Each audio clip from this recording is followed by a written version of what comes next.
G'day folks, John from Outdoor Academy, and today I'm going to take this cheaper bushcraft knife and I'm going to attempt to put a razor edge on it. Let's see how we go. Stay tuned.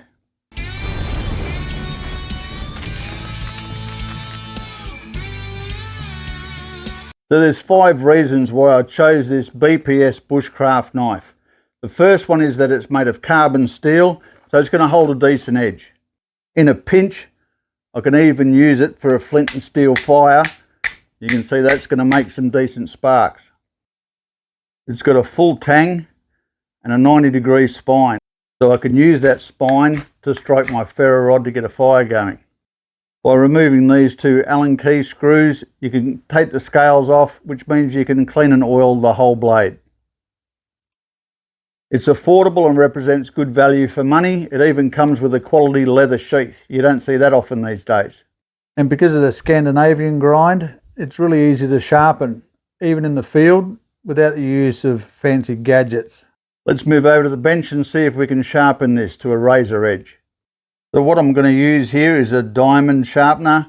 This has different grits available on it. As you can see, it's got a 200, 300, 400 and 600 grit. The higher the number, the finer the grit. I'm going to be using some water stones. This is a 1000 grit and a 3000 grit. They're kind of optional, but it means you're going to have to spend less time on the next item, which is our strop and a little bit of cutting compound. This is a bit of leather. It's just glued onto a board with the flesh side up, and I've rubbed some of this green cutting compound into it just to polish that edge. Out in the field, I sometimes use these emery boards made for manicuring. They come in different grits as well and polishing edges. They fit nicely in your pack and they'll do a half decent job. I'm going to start with a diamond sharpener first, probably in about a 300 or 400 grit. I don't want to remove too much material, but what I do want to do is, you can see that when that come out of the factory and it's come off the belt grinder, it's got these lines that are scoured into it. I'm going to get that back to a mirror finish.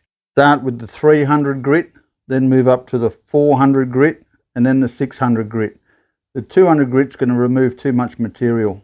I'm using a little bit of WD-40 oil on this just to keep it lubricated. I'm going to find where the bevel is and I simply push forward. It's easier to go down a grit than it is to put the metal back onto the blade.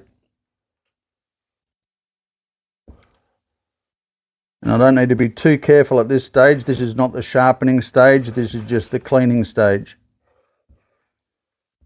Just find the angle of your bevel all the way around. I'm keeping my fingers near the edge, but remember this is going to become razor sharp. Be careful you don't cut yourself on that.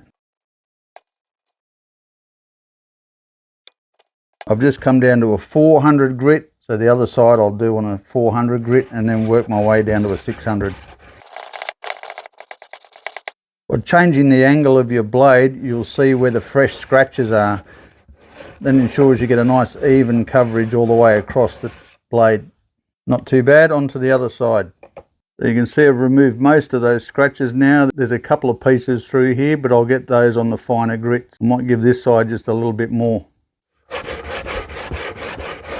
From 400 to 600.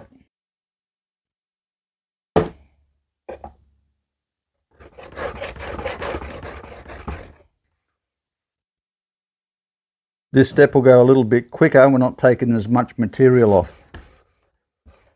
Just removing the previous set of scratches. And the same on the other side.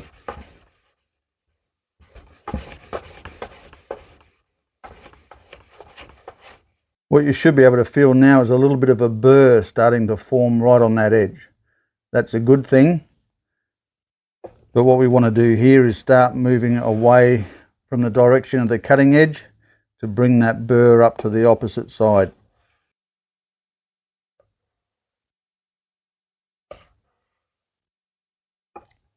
And the same on this side.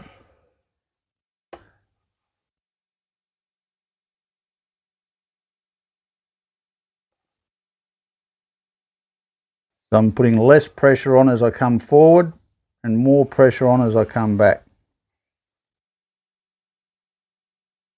That forward stroke is just to maintain the angle of the blade.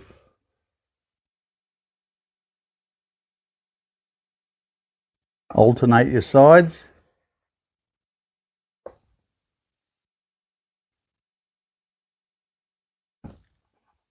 And add slightly less pressure.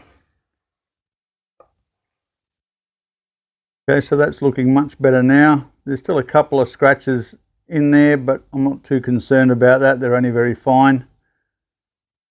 If you wanted to, you could strop that now, but I'm going to move to the water stones. I've washed it with warm soapy water to get any oil off. I don't want to contaminate my water stones with oil. The key to water stones is keeping them nice and moist. And on these passes, I only want to be passing away from the cutting edge.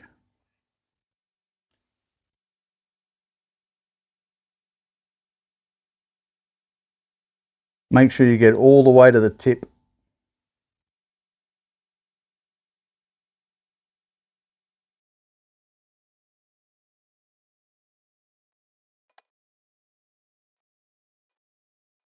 And you'll be able to see when the scratches from the 600 grit have been replaced with smaller scratches from the 1000 grit. Perfect. Ready for the next stone.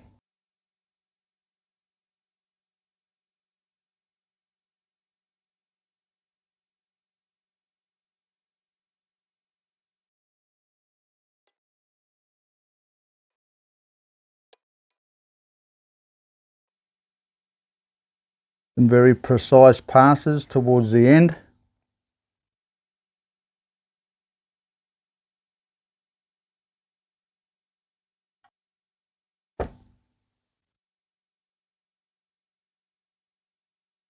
Almost there, just a little bit more down the end here. Now onto the strop. A generous amount of cutting compound.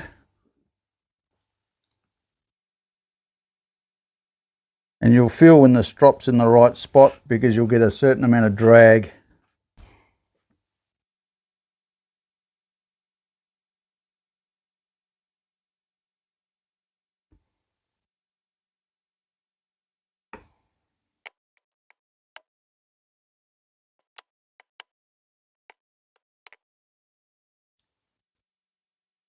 About 50 passes each side should be adequate. Give it a test cut. You should just push through the paper.